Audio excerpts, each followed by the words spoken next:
Hi പ്രിയപ്പെട്ടവരെ, അസ്സലാമു അലൈക്കും. എല്ലാവർക്കും നമസ്കാരം നേരുകയാണ്. എന്തൊക്കെയുണ്ട് വിശേഷങ്ങൾ? ഞാൻ ഈ വീഡിയോയിൽ എത്തിയിട്ടുള്ളത് ഇന്ന് ശിശുദിനമാണ്.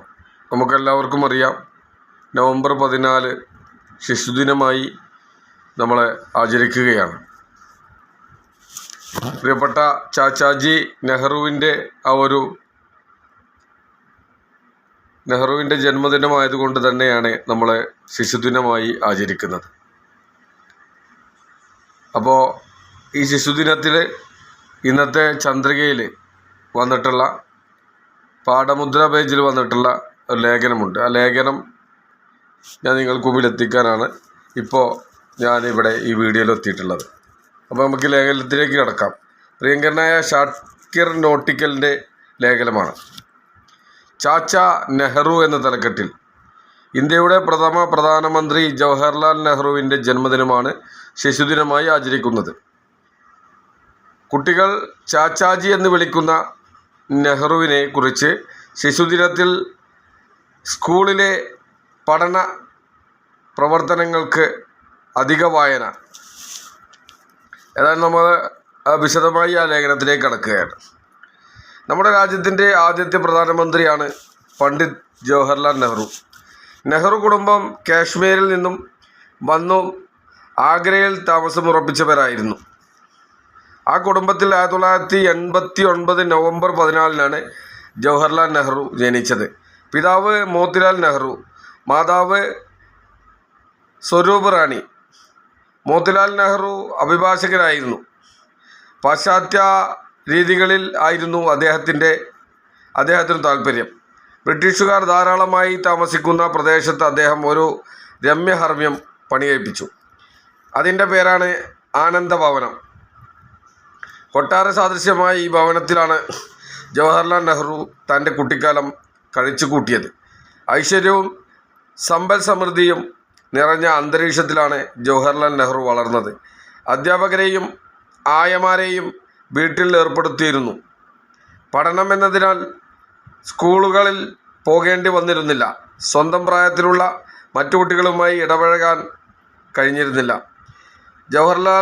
ജവഹർലാലിൻ്റെ ഒരേ ഒരു ചങ്ങാതി അച്ഛൻ്റെ ഓഫീസിലെ ഗുമസ്തൻ ആയ മുൻഷി മുബാറക്ക് അലി മാത്രമായിരുന്നു. അദ്ദേഹം കഥ പറയുന്നതിൽ മിടുക്കനായിരുന്നു. പുരാണ അറേബ്യൻ കഥകളും രാജാക്കന്മാരുടെ വീര സാഹസിക കഥകളും അദ്ദേഹം ജവഹർലാലിന് പറഞ്ഞു കൊടുത്തിരുന്നു. ലോകത്തിൻ്റെ പല ഭാഗങ്ങളിലെയും സംഭവങ്ങൾ അറിയാൻ ജവഹർലാൽ നെഹ്റുവിന് ചെറുപ്പം മുതലേ പത്രം വായിക്കുന്നത് ശീലമാക്കിയിരുന്നു. 12-ാമത്തെ വയസ്സിൽ ജവഹർലാലിന് ഫെർഡിനൻഡ് ബ്രൂക്കസ് എന്ന ഇംഗ്ലീഷുകാരനെ ട്യൂട്ടറായി ലഭിച്ചു. അദ്ദേഹമാണ് ജവഹർലാലിനെ വായനയിലും ഇംഗ്ലീഷ് കവിതകളിലും ആകൃഷ്ടനാക്കിയത്.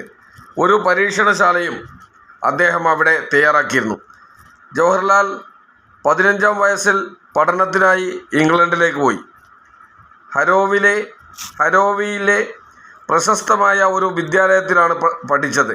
ഒരു വർഷത്തിനപ്പുറം കാംബ്രിഡ്ജിലെ ട്രിനിറ്റി കോളേജിൽ ചേർന്ന് പഠിച്ചു. പിന്നീട് പഠനശേഷം ലണ്ടനിലെ ഇൻഡ് ഓഫ് കോർട്ടിൽ അംഗത്വം സ്വീകരിച്ചു. ഒരു ബാരിസ്റ്ററായി തീർന്നു. 7 വർഷത്തെ ഇംഗ്ലണ്ട് ജീവിതത്തിന് ശേഷം 1912 അദ്ദേഹം ഇന്ത്യയിൽ മടങ്ങിയെത്തി. അലഹബാദ് ഹൈക്കോടതിയിൽ അഭിഭാഷകനായി ചേർന്നു. അഭിഭാഷക വൃത്തിയിൽ ഏർപ്പെട്ടിരുന്നെങ്കിലും അദ്ദേഹത്തിന് കൂടുതൽ താൽപ്പര്യം രാഷ്ട്രീയത്തിലായിരുന്നു. 27-ാം വയസ്സിൽ ജവഹർലാൽ നെഹ്റു കമല കൗളിനെ വിവാഹം ചെയ്തു. 1919 ഏപ്രിൽ 13 അമൃതസറിലെ ജാലിയൻ വാലാബാഗിൽ 379 സാധാരണക്കാരെ ബ്രിട്ടീഷ് പട്ടാളം കൂട്ടക്കൊല ചെയ്ത സംഭവം ജവഹർലാൽ നെഹ്റുവിൻ്റെ രാഷ്ട്രീയ പ്രവേശനത്തിന് കാരണമായി. 1920 ജവഹർലാൽ നിസ്സഹകരണ പ്രസ്ഥാനത്തിൽ പങ്കുചേർന്നു. വയലിലും തൊഴിൽശാലകളിലും പണിയെടുക്കുന്നവരുമായി ഉറ്റബന്ധം സ്ഥാപിക്കാനും തുടങ്ങി. തൊഴിലാളികളുടെ നേരെയുള്ള ചൂഷണത്തിനും പീഡനത്തിനുമെതിരെ അദ്ദേഹം ശബ്ദമുയർത്തി. അവരോടൊപ്പം താമസിച്ചും ഗ്രാമങ്ങൾ തോറും കാളവണ്ടിയിലും സൈക്കിളിലും കാൽനടയായും യാത്ര ചെയ്തും അവരുടെ പ്രശ്നങ്ങൾ അദ്ദേഹം മനസ്സിലാക്കി. ഭൂവുടമകൾ കൃഷിക്കാരെ ഏതെല്ലാം വിധത്തിൽ ചൂഷണം ചെയ്യുന്നുവെന്ന് അദ്ദേഹം നേരിട്ട് അറിഞ്ഞു. മോത്തിലാൽ നെഹ്റുവും രാഷ്ട്രീയത്തിൽ പ്രവേശിക്കുകയും മഹാത്മാഗാന്ധിയുടെ അനുയായി ആയിത്തീരുകയും ചെയ്തു. അദ്ദേഹം അഭിഭാഷക ജോലി ഉപേക്ഷിച്ച് പാശ്ചാത്യ ജീവിത രീതി മാറ്റി. 1921 ഡിസംബറിൽ ജവഹർലാൽ നെഹ്റുവിനെയും അദ്ദേഹത്തിൻ്റെ പിതാവിനെയും നിരവധി സ്വാതന്ത്ര്യസമര സേനാനികളെയും ബ്രിട്ടീഷ് പട്ടാളം അറസ്റ്റ് ചെയ്തു. അങ്ങനെ പലതവണ ജയിൽവാസം അനുഭവിക്കുന്ന കാലങ്ങളിലാണ് അദ്ദേഹം തൻ്റെ ഗ്രന്ഥങ്ങളെല്ലാം തന്നെ രചിച്ചതും. ഇന്ത്യയെ കണ്ടെത്തൽ എന്ന പ്രശസ്തമായ ആത്മകഥയും അതിൽ പെടുന്നു. ജയിൽവാസകാലത്ത് നെഹ്റു മകൾ ഇന്ദിരയ്ക്ക് അയച്ച കത്തുകൾ അച്ഛൻ മകൾക്ക് അയച്ച കത്തുകൾ എന്ന പേരിൽ പുസ്തകമായി.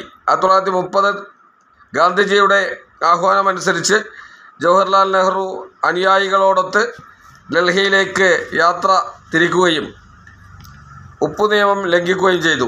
1931 ജനുവരിയിൽ പിതാവ് മോത്തിലാൽ രോഗബാധിതനായി ഏതാനും ദിവസങ്ങൾക്കു ശേഷം മരിക്കുകയും ചെയ്തു. പിതാവിൻ്റെ മരണശേഷം ദുരന്തങ്ങൾ ഒന്നിനു പിറകെ ഒന്നായി നെഹ്റുവിനെയും പിടികൂടി. 1936 ഭാര്യ മരിച്ചു. അച്ഛൻ്റെയും അമ്മയുടെയും പത്നിയുടെയും വേർപാട് അദ്ദേഹത്തെ വല്ലാതെ ബാധിച്ചു. 1942 ഗാന്ധിജി ക്വിറ്റ് ഇന്ത്യ പ്രഖ്യാപനം നടത്തി. ഗാന്ധിജിയോടൊപ്പം നെഹ്റുവും തുറുങ്കിലടക്കപ്പെട്ടു. പ്രധാനമന്ത്രി എന്ന തലക്കെട്ടിൽ 1947 ഓഗസ്റ്റ് 15 ജവഹർലാൽ നെഹ്റു ഇന്ത്യയുടെ പ്രഥമ പ്രധാനമന്ത്രിയായി സത്യപ്രതിജ്ഞ ചെയ്ത് അധികാരമേറ്റു. 1948 ജനുവരി 30 ഗാന്ധിജി വെടിയേറ്റ് മരിച്ചു. ഗാന്ധിജിയുടെ വേർപാട് അദ്ദേഹത്തിന് താങ്ങാനാവാത്തതായിരുന്നു.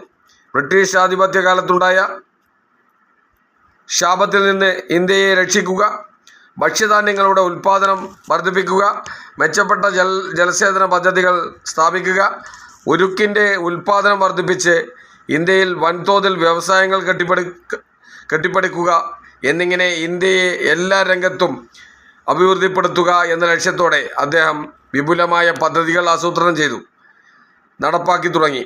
വൈദ്യുത ജലസേചന പദ്ധതികൾക്കും അണക്കെട്ടുകൾക്കും അദ്ദേഹം വലിയ പ്രാധാന്യമാണ് കൊടുത്തിരുന്നത്. നമ്മുടെ പുതിയ ദേവാലയങ്ങൾ എന്നാണ് അദ്ദേഹം വിളിച്ചത്. ശാസ്ത്ര സാങ്കേതിക രംഗങ്ങളിലും ഇന്ത്യ മുൻപന്തിയിൽ എത്തണമെന്നാണ് അദ്ദേഹം ആഗ്രഹിച്ചു. അതിനായി പരീക്ഷണശാലകളുടെ ഒരു ശൃംഖല തന്നെ സ്ഥാപിച്ചു. ധാരാളം സാങ്കേതിക വിദ്യാഭ്യാസ സ്ഥാപനങ്ങൾ രാജ്യത്തിൻ്റെ നാനാഭാഗത്തും രൂപം കൊണ്ടു. കൂടുതൽ സർവകലാശാലകൾ സ്ഥാപിക്കപ്പെട്ടു. നെഹ്റുവിൻ്റെ നേതൃത്വത്തിൽ ജനാധിപത്യത്തിൽ അധികൃഷ്ടമായ ആധുനിക ഇന്ത്യ രൂപപ്പെട്ടു. എല്ലാ പൗരന്മാർക്കും സാമൂഹികവും സാമ്പത്തികവും രാഷ്ട്രീയവുമായ നീതി ഉറച്ചുവരുത്തുന്ന ഒരു ഭരണഘടനയ്ക്ക് അദ്ദേഹം രൂപം നൽകി. ഇന്ത്യയുടെ ഐക്യത്തിനും അഖണ്ഡതയ്ക്കും വേണ്ടി അദ്ദേഹം എല്ലാ ശ്രമവും നടത്തി. വിവാഹമോചനം, ദത്തെടുക്കൽ, പിന്തുടർച്ചാവകാശം എന്നിങ്ങനെ ഹിന്ദു വ്യക്തി നിയമങ്ങൾ പരിഷ്കരിച്ചു. തൊഴിൽ മേഖലയിൽ സ്ത്രീകൾക്കും തുല്യവേതനം നടപ്പാക്കി. ലോകരാജ്യങ്ങളുമായി നെഹ്റു ഉറ്റബന്ധം പുലർത്തി. റഷ്യൻ ചേരിയിൽ ആംഗ്ലോ അമേരിക്കൻ ശൈലിയിലോ ചേരാത്ത ചേരിചേരാ നയമാണ് അദ്ദേഹം സ്വീകരിച്ചത്.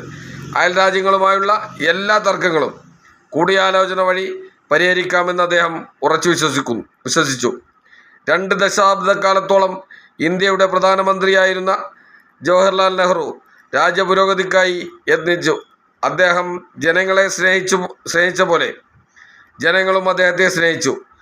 സമുന്നത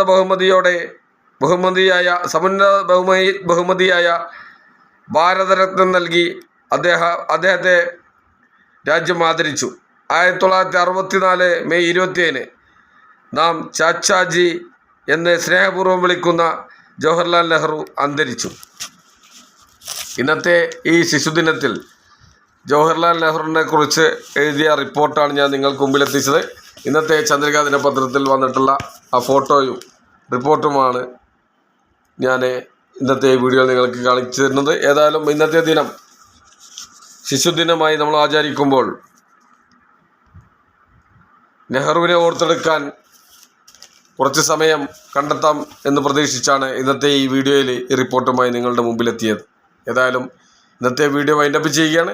ഇനിയും ഇതുപോലുള്ള സുപ്രധാന വീഡിയോകളുമായി ഞാൻ നിങ്ങളുടെ മുന്നിലെത്തുന്നവരേക്കും എല്ലാവർക്കും നന്ദി, നമസ്കാരം. ഒരിക്കൽ കൂടി എല്ലാവർക്കും ശിശുദിനം ആശംസിക്കുകയാണ്. എല്ലാവരും നമ്മുടെ ചാനൽ സബ്സ്ക്രൈബ് ചെയ്യാനും ഷെയർ ചെയ്യാനും ശ്രമിക്കണമെന്ന് കൂടി അഭ്യർത്ഥിച്ചുകൊണ്ട് നിർത്തുന്നു. നന്ദി, നമസ്കാരം, മാസലാമ.